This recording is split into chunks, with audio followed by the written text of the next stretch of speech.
Warm welcome to all of you to Coral Gables Congregational Church. We are part of the United Church of Christ, and we extend to you this welcome each and every time we gather, that no matter who you are or where you are on your life journey, you are welcome here. So we want to extend a very special welcome to our visitors and guests. We are so very honored by your presence today. And we also want to say a warm welcome to so many folks who are worshiping with us online from not only around this country, but around the world. So welcome to all of you. For those of you who are worshiping in this beautiful space, I invite you to sign in using the red pads that are found on the inside of the pew. As you send them down, be sure to look at the names of folks around you so you can greet each other by name during and following our service.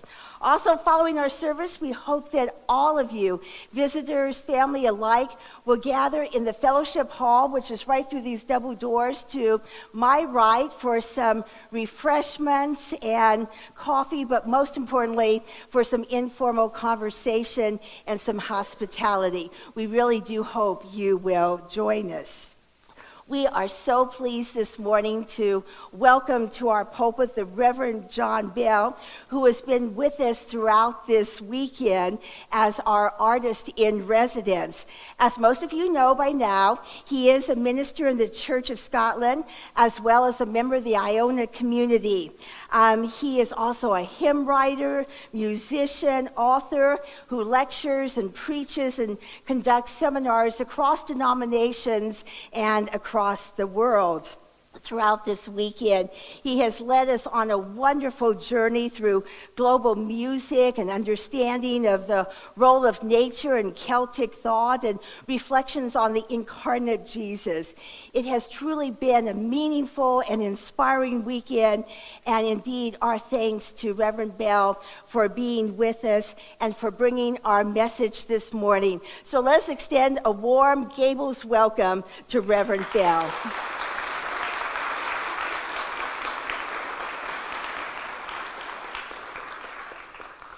Now, I'm sure any of you who are a member or a friend of this church, you have heard about PAC, people acting for community together, and our whole goal of getting 150 folks from this church present for tomorrow evening's rally. But just in case you haven't heard about it, we have one more announcement to bring it home. So, Aaron?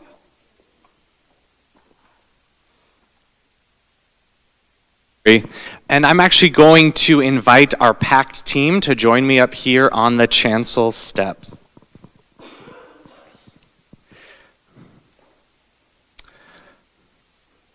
So friends, I am coming up on my third year here in Miami, and I can say that I truly love it here.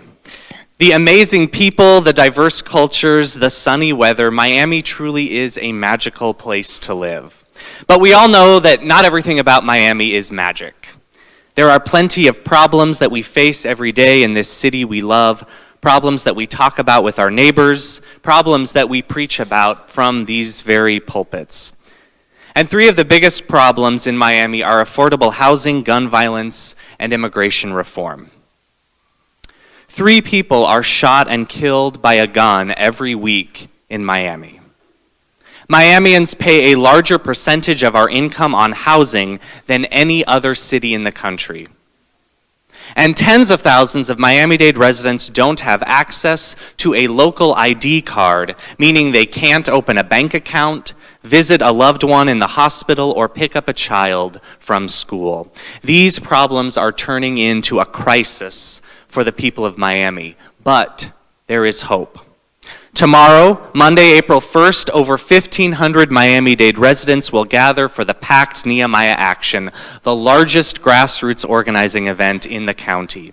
At this event, we will demand action from our elected officials on affordable housing, gun violence, and immigration reform.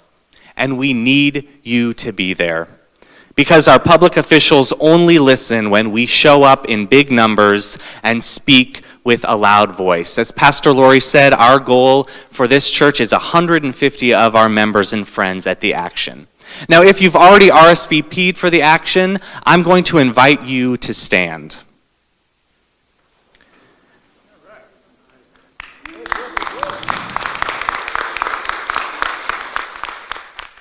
And if you aren't standing, I'm going to invite you to find us in Fellowship Hall by the big sign-up sheet after worship, where our PACT team will tell you about the action and our plans for the evening. You may be seated. We'll have dinner here at church at 5:15. The buses will leave at 6 p.m. and the call to order for the action is at 7:30 p.m. at New Birth Missionary Baptist Church. You can always meet us there and bring a friend, a loved one, a spouse, a child, a neighbor, because they are a part of Miami too, and these issues matter to them as well. Friends, we have a crisis on our hands, but we have the tools to make it right. And the work continues tomorrow at the Nehemiah Action, and we need you to be a part of it. Do we care about justice here at Coral Gables UCC? Yes, we do. Is it worth it for us to show up tomorrow night for justice? Yes. Let's show up tomorrow and show how much we care. Let's get to 150 and let justice roll.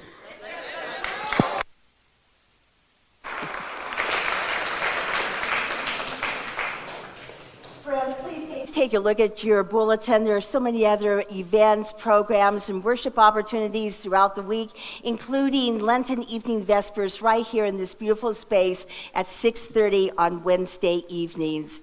So let us now gather in the beauty of this holy space, in the beauty of this day, and in the beauty of God's love. Let us be together in the celebration of worship. Good morning, singing church. It is appropriate after a full weekend of the music and theology of John Bell that we gather together in this beautiful space and that we do it in song. We're going to sing together, gathered here in the mystery of this hour. We're going to practice it once to make sure everybody knows what they're doing. Then we're going to divide up and sing it around. So let's try it with the choir one time through.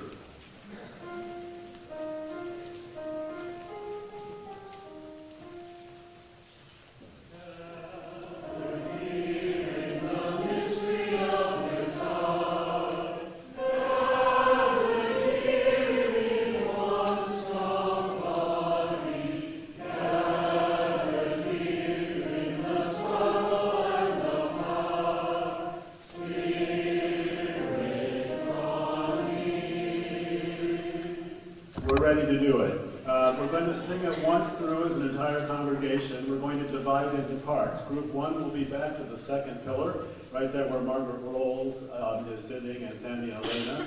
That will be group 1 on both sides. Group 2 will be the people in the back on my right. Group 3 will be the people on my left behind that pillar. We'll sing it once together and we'll sing it twice in a round.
Please rise as you are able and join us in the call to worship. Gather us in, the lost and the lonely, the broken and the breaking, the tired and the aching. Gather us in, the done and the doubting, the wishing and the wondering, the puzzled and the pondering. Gather us in, the bright and the bustling, the stirrers and the shakers, the kind laugh makers. Gather us in. From fears and obsession, from tears and depression, from untold excesses, from treasured successes. To meet, to eat, to be given a seat, to be joined to the vine, to be offered new wine, become like the least, be found at the feast. Gather us in.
whether they were enemies or friends, outcasts or leaders, foreigners or neighbors.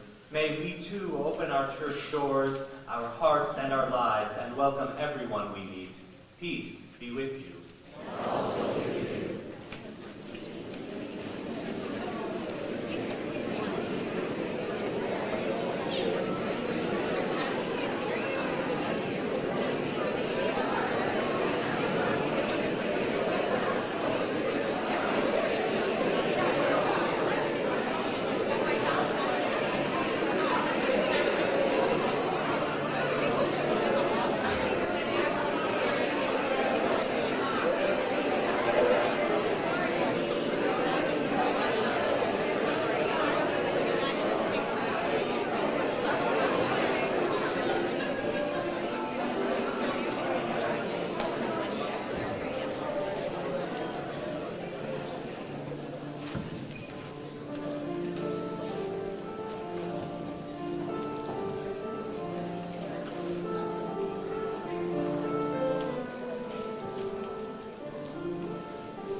Hebrew scripture comes from Exodus chapter 1. The king of Egypt said to the Hebrew midwives, one of whom was named Shiphrah and the other Puah, "When you act as midwives to the Hebrew women and see them on the birth stool, if it's a boy, kill him. But if it's a girl, she shall live." But the midwives feared God. They did not do as the king of Egypt commanded them, but they let the boys live. So the king of Egypt summoned the midwives and said to them, "Why have you done this and allowed the boys to live?" The midwives said to Pharaoh, "Because the Hebrew women are not like Egyptian women, for they are vigorous and give birth before the midwife comes." So God dealt well with the midwives, and the people multiplied and became very strong. And because the midwives feared God, he gave them families. And then the Pharaoh commanded all his people, "Every boy that is born to the Hebrews you shall throw into the Nile, but you shall let every girl live."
Our Father, who art in heaven, hallowed be your name. Your kingdom come, your will be done on earth as it is in heaven.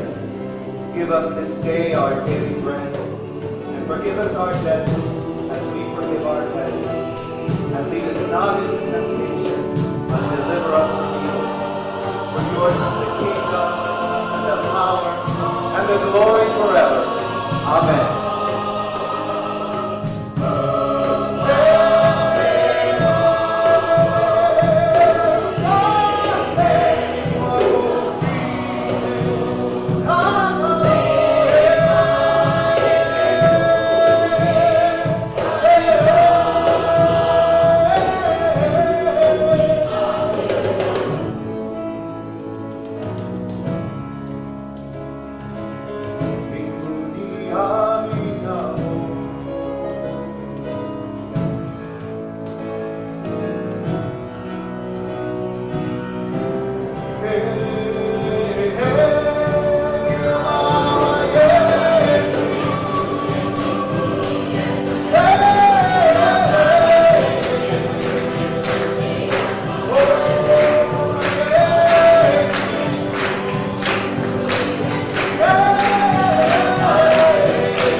Baba, nakusifu.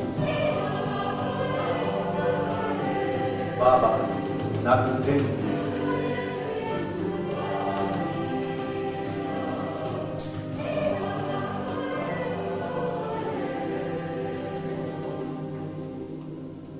Baba yetu.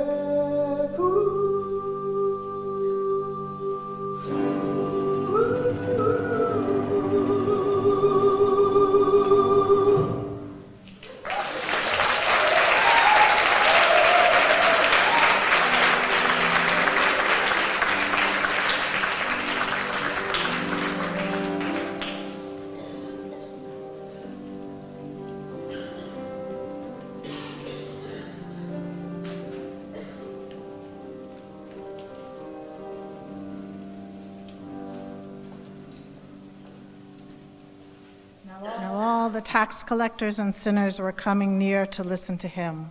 The Pharisee and the scribes were grumbling and saying, "This fellow welcomes sinners and eats with them." So he told them this parable. Jesus said, "There was a man who had 2 sons. The younger of them said to his father, 'Father, give me the share of the property that will belong to me.'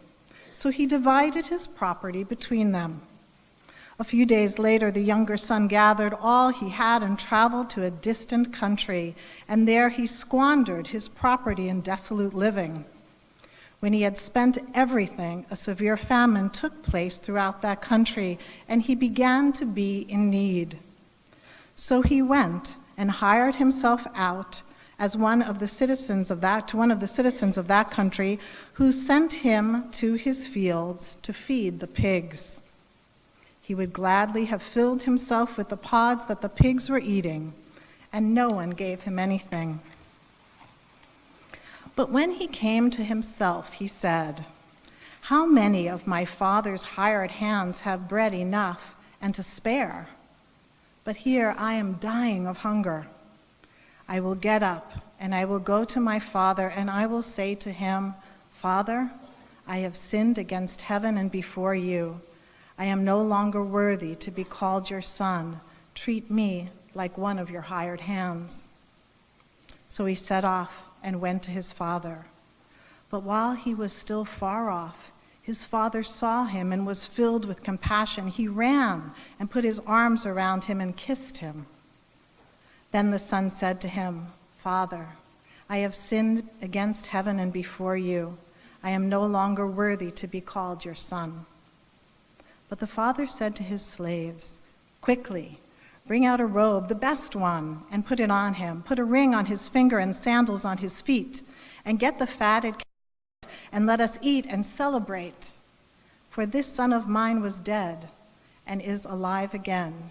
He was lost and is found.' And they began to celebrate. Now his elder son was in the field, and when he came and approached the house, he heard music and dancing. He called one of the slaves and asked what was going on. He replied, 'Your brother has come, and your father has killed the fatted calf, because he has got him back safe and sound.' Then he became angry and refused to go in. His father came out and began to plead with him. But he answered his father, 'Listen, for all these years I have been working like a slave for you, and have never disobeyed your command. Yet you have never given me even a young goat, so that I might celebrate with my friends. But when this son of yours came back, the one who has devoured your property with prostitutes, you killed the fatted calf for him.' Then the father said to him, 'Son, you are always with me, and all that is mine is yours. But we had to celebrate and rejoice, because this brother of yours was dead and has come to life. He was lost and has been found.'" Friends, listen. God is still speaking.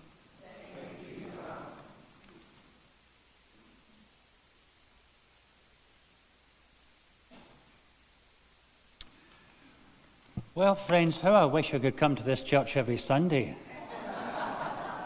This is such a great place with great music and great social witness and great people, and I have enjoyed immensely being here, and I want to thank the church and all the people who've done the sound and done the registration and done the feeding, and the pastors, particularly Megan, who has looked after me. I feel so well hospitalized at the moment that I don't know what I'm going to do next week. I don't often give sermon titles. It's not a very Scottish habit, and so the missing link sounds a rather unusual thing. And in beginning, I'm going to make a very unusual thing for me. I kind of hate name dropping, but I have to do it in this story. About 25 years ago, I was asked to preach in Westminster Abbey, which, for people who don't know it, is a kind of large Gothic building near the Methodist Central Hall in London. And if you go there, they send you a list of, they're Anglican, so they send you a list of all the readings for the day, and the day before and the day after. And they have a number of services. The main one in the morning is morning Eucharist, and in the afternoon is Evensong. And I was invited to preach at Evensong.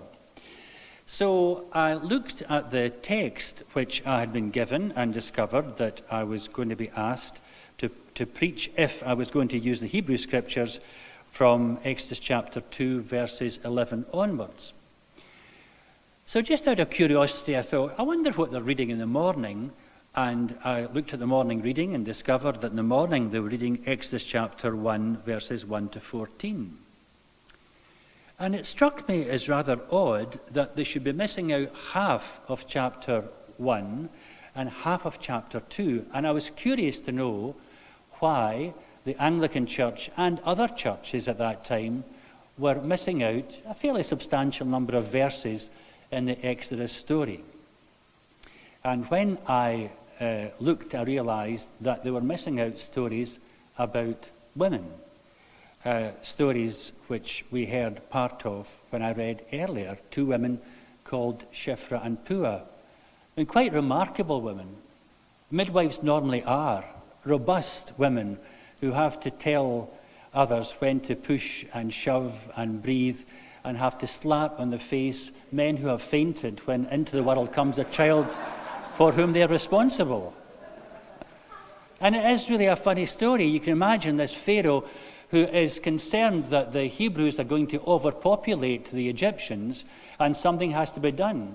And it's before the days of free condoms, so the only thing he can do is to kill male children because it's the boys that are always the problem. And he says to these midwives, so if you go in, you midwives too, Shiphrah, Puah, Hebrew, if you go into a Hebrew room, birthing chamber, and it's a boy who's delivered, kill the boy at birth. And if it's a girl, let her live. And about 3 years later, the old Pharaoh's looking out the window, and there's all these wee Hebrew boys running about who should be dead. So he calls the women back in and he says, what's this? I told you 3 years ago that if you deliver a Hebrew boy, oh, says Shiphrah, Your Majesty, you don't understand, because you're just a man. You see, there's a big difference between Hebrew women and Egyptian women, your type. You know, with Egyptian women, the contractions go on for about 2 days, whereas a Hebrew woman, it's just a huff and a puff, and out comes wee Elijah. And they hide him before we get to the door. And of course, the old Pharaoh knows nothing about gynecology and obstetrics. He's never been in a birthing room, so he takes that as gospel. Well, this story and 3 other stories, or rather 3 stories about 3 women, were about to be omitted because after this great act of Shiphrah and Puah, we discover that Moses has been born, and when his lungs become strong enough, at a time when the Pharaoh has said, if any Egyptian hears a Hebrew baby, kill it. It's very dangerous for his mother to keep this growing child. And we know that story probably since childhood, that she and Miriam, Jochebed the mother and Miriam the daughter, put the baby into a basket, sail it down the river. And who picks it up but the daughter of the Pharaoh who has prohibited Hebrew boys from living? 5 incredible women. Well, I thought, this is too much to miss. So when it came to Evensong, as I ascended the pulpit, I said, friends, I want to make an announcement before I preach. It's simply that sometime between the close of morning Eucharist and the beginning of evening prayer, 5 Middle Eastern women have gone missing in this abbey. Well, there was an old priest there. I thought they'd have to get a defibrillator to revive him. Now, why is it that the church, in its wisdom, should have preferred to omit the story of these 5 women than to include that in the hearing of the scripture? Because the lectionary, which is a term given to the calendar of readings over 3 years, is there to let people hear the main stories. Well, of course, the reason is because Here are 5 women who defy male authority. And for a church in which men feel they should always have the upper hand, it's not too good to have stories read in which the fairer sex, allegedly, are beginning to show their spiritual and physical muscles. If it were the case that these 5 women are exceptional, then perhaps it could be understood for a moment that men might not want the story told. But about 3 years ago, I decided that for my own personal reading, I would go through the Bible and only for a year read the chapters which mentioned women. And it was an astounding exercise. I found at least 18 other women of substance, of whom quite a lot is written within the Hebrew Scriptures, whose names I hardly knew. Names like Abigail and Achsah, names like Jael and Deborah and Huldah, Rizpah, the daughters of Zelophehad. All of these, including the better known Esther and to a certain extent Ruth, are women whom God called to confront the misuse of authority by men in power, sometimes, as in the case of Esther, the prime minister, sometimes in the case of in the case of Ruth, the prevailing norm in Hebrew society, sometimes in the case of Rizpah, the king. But in different ways, all these women confront the misuse of power within their society. It's as if God has put a vocation on women as witnessed in the Hebrew Scriptures, that when men get things out of kilter, they have to rise up and to challenge that. And it's important that this emphasis is something which from time to time we articulate, because the church I grew up in, I'm a Presbyterian from Scotland, that's why I speak this way. The church that I grew up in gave the impression that God was only interested in 2 kinds of women, virgins and whores. There weren't many of the former, and there weren't all that many of the latter. But we kind of thought of, well, the woman caught in adultery, and Jezebel, and Delilah the hairdresser. These were, women who were unworthy. And as if there was nothing in between, we dismissed the women's witness in the Scriptures. And we have to know that God calls out more than hitherto has been imagined. And we also have to realize that if we do not raise up these models of resistance, then girls will have no spiritual models of what Christian womanhood could be like. And boys will think that the only heroes are male. Now, in the work which my colleagues and I do, we frequently use stories from the Bible that nobody else touches, particularly from the book of Judges, which is not everyone's bedtime reading. And there's a great story in there about a woman called Jael, Jael, and she just is a woman who lives in a tent. She's neither with the Jews or against the Jews, but the Jews are having a fight, or the Israelites are having a fight with an enemy nation. And she sees the enemy captain going past because he's been wounded. His name is Sisera. And she thinks, I can maybe help out my friends who are the Hebrews, the Israelites. And as he's passing by, he comes to her tent, and Jael says, oh, come in, my lord, come in here. Don't be afraid. Just come into my tent. So he goes into her tent, and he says, will you bring me some water? She says, don't you worry, pet. I'll bring you some milk, like that. So she brings him some milk. And he lies down in her tent, and he says, if anyone comes past asking if there's a man in your tent, say no. She says, don't you worry, pet, just you go to sleep. So he goes to sleep. And then, unusually, the Hebrew uses an adverb, softly. Softly, Jael goes and gets a mallet and a tent peg and creeps up into the tent where Sisera is sleeping, and drives the tent peg through his head and he dies.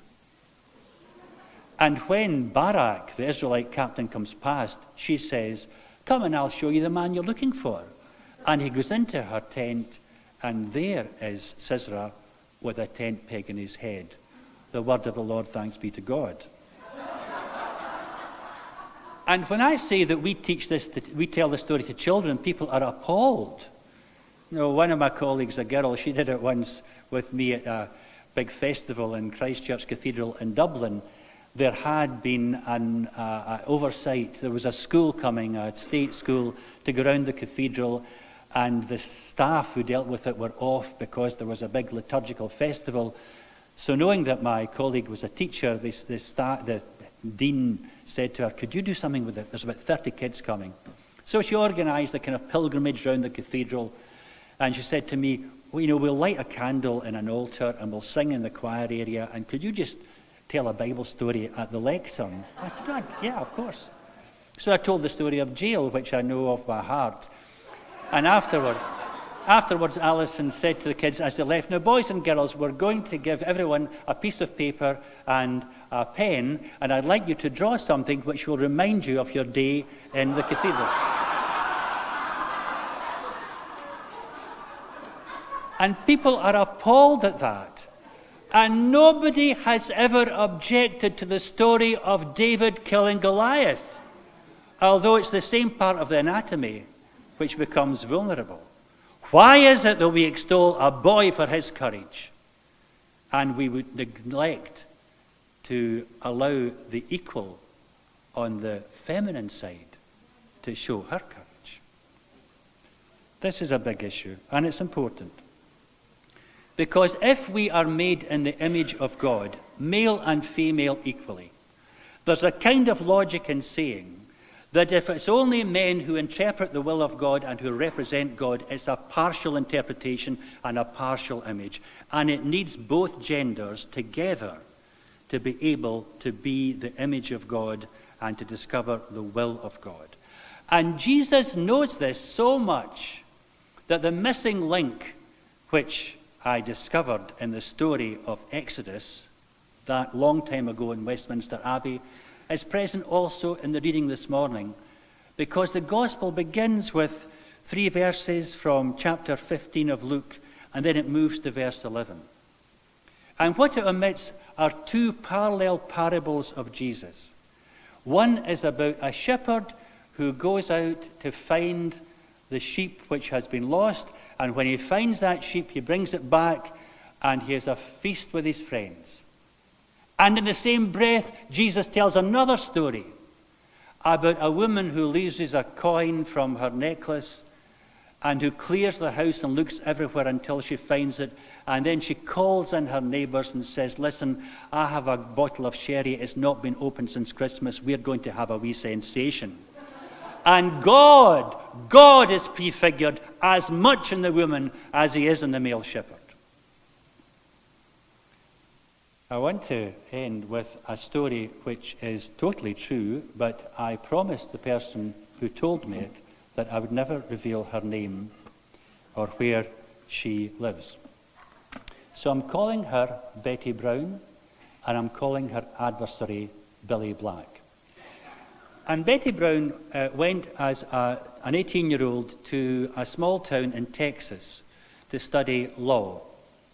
And she became friendly with a group of like-minded students. They went round the different churches in the town, and they wanted, as part of their wider education, having come from outstate, just to get to know what happened in this part of Texas.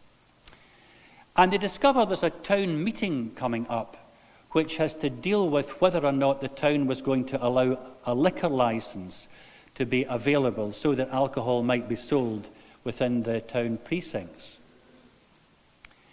And they discovered that there was a man called Billy Black, who was not only a prominent lawyer, but was the chair of the Board of Deacons in the First Southern Baptist Church in this town, who was going to oppose it because he was a teetotaler. So they thought it might be an amusing event to see what was going to happen in the town hall meeting where they were discussing a liquor license for that part of Texas. So they did a little bit of research on Mr. Black and turned up at the town hall, which was packed.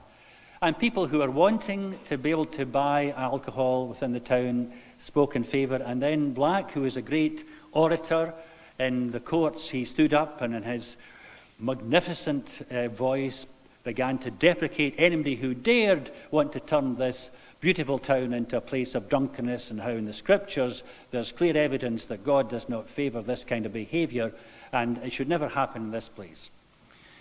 The chair called for questions, and Betty asked him, Mr. Black, I'm just wondering why you're against having a liquor licence in this town when you're responsible for liquor licences in other counties within this state.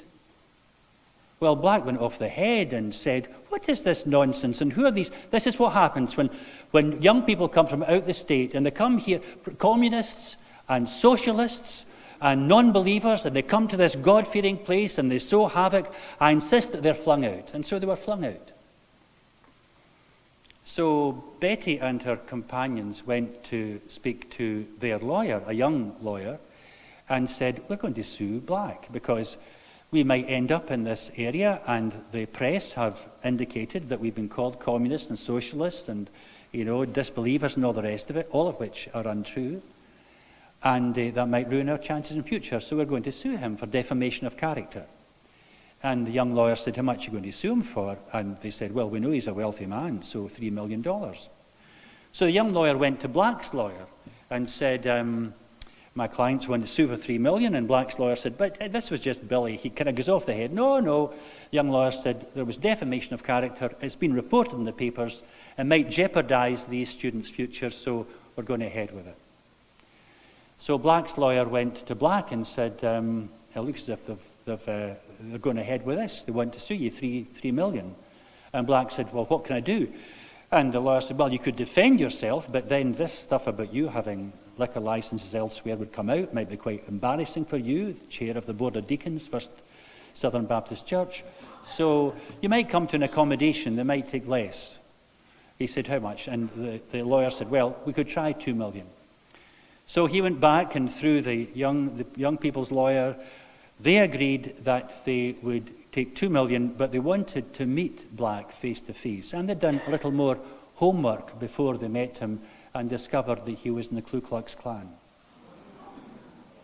So when they met, Betty said to him, Mr. Black, I want to assure you that we have no intention of taking the $2 million that you have agreed to pay. We're glad we've come to this settlement, but we will not touch a cent of this money. But we've discovered that in the Southern Baptist Church, which we've been to, there's this fine, magnificent pipe organ. There's also a Black Baptist church where the organ is defunct. And we thought it would be great if part of this money could go to buying a new organ for this Black church. And we also know that in that neighbourhood there is a playground which at one time, flourished, but now it's in a mess. It's covered with broken glass and stones. The swings don't work. It's totally inhospitable. And we thought that would be great that some of that money would be able to go so that African American kids could enjoy themselves in that area as much as kids enjoy themselves in your area. And we reckon that between the organ and the playground, and this is speaking about 30 years ago or more, that might take up about $700,000. So we would like the rest of the money to go somewhere different. Because we are here in university as those whose parents were wealthy enough to send us to university, or we've won scholarships.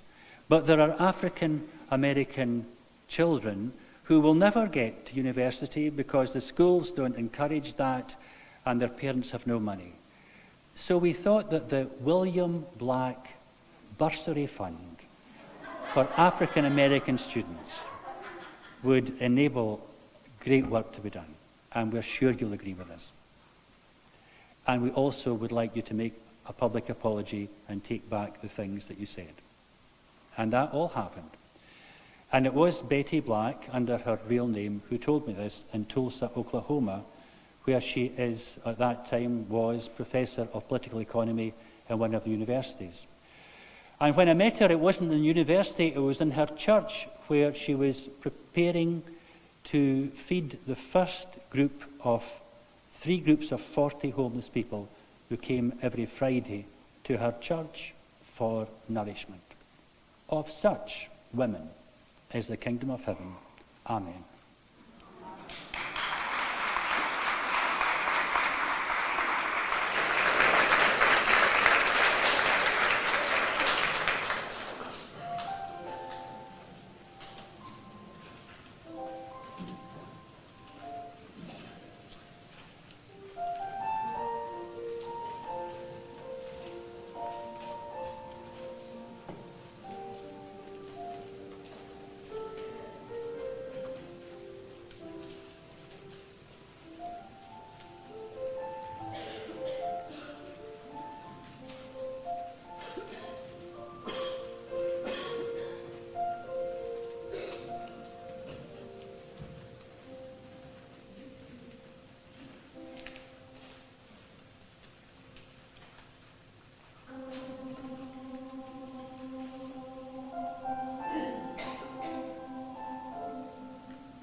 Do not neglect to do good and to share what you have, says the writer of the Hebrews to the community of faith.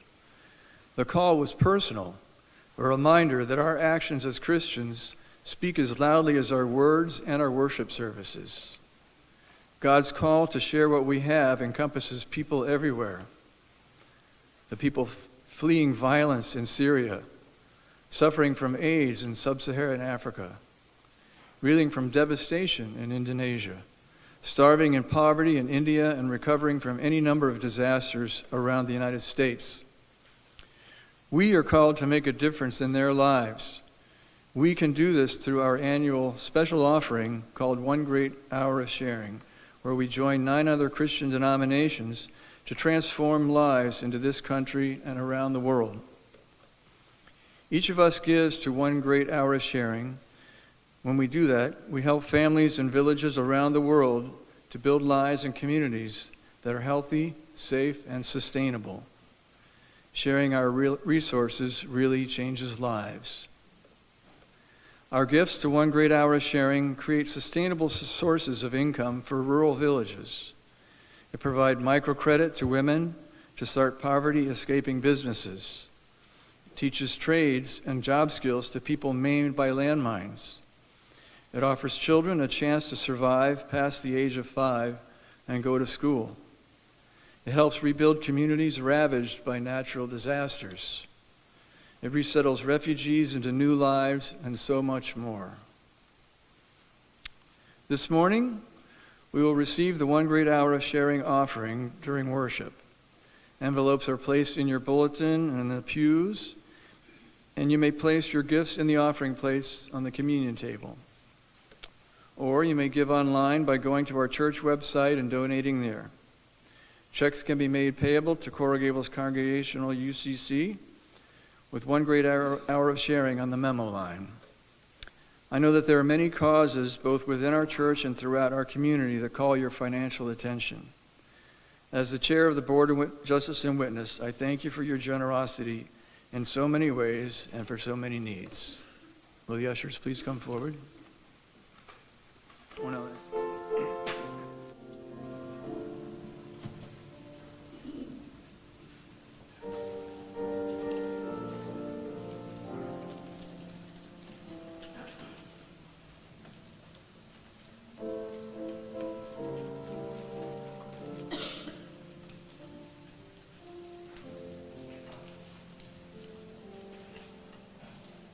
The God of love be with you. And also with you. Lift up your hearts. We lift them to God. Let us give thanks to our God. It is right. Great Creator Spirit, from whom all life comes forth, here we gather again with bread and with cup, seeking your presence, longing once more to be nourished.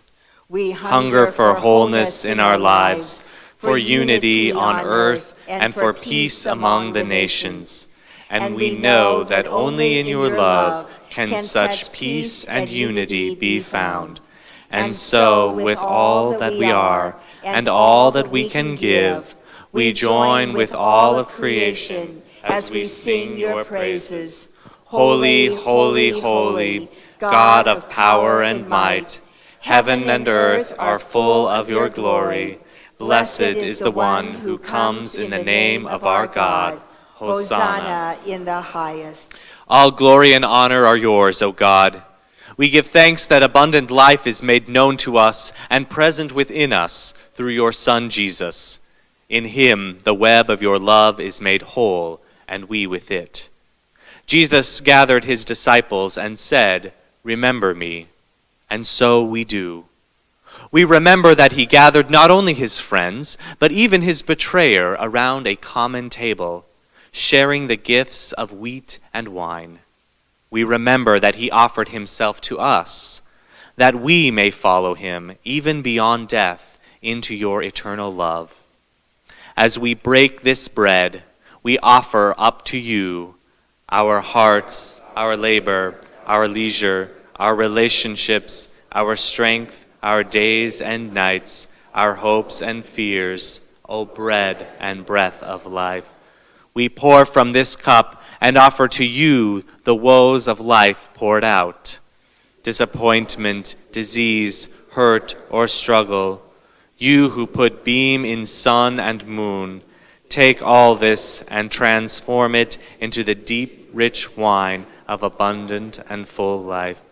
These plates we offer up for the receivings of our pledges, tithes, and offerings,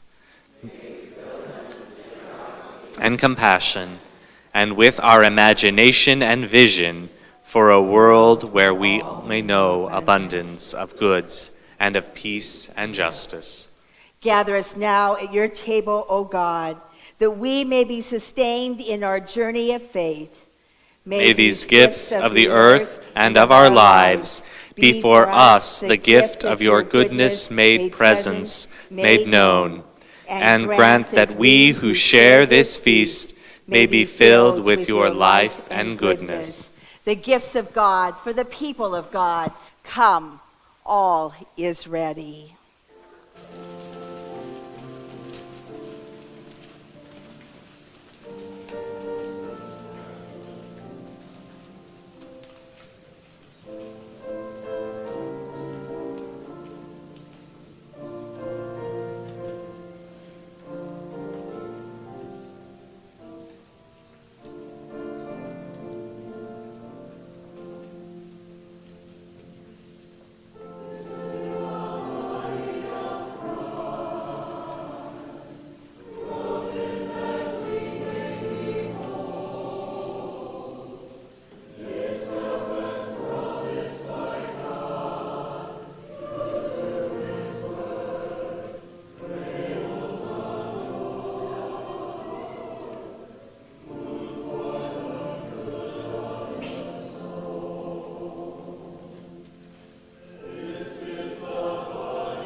I invite you to stand as you are able for our prayer of thanksgiving. We give you thanks, O God, for calling us together and for sustaining us with this holy meal. This place is sacred, and in this place and this time, we have shared a mystery. May we, in every place and time, recognize the sacredness of life, and may we accept the mystery as we accept your love with joyful faith and eternal hope. In Christ's name, amen. We now extinguish the fourth candle as our journey through this Lenten season continues toward the cross and the gift of life it offers. Let us hold the extinguished flame in our own heart, that we may be light to others and to this world. Go now in peace. Amen.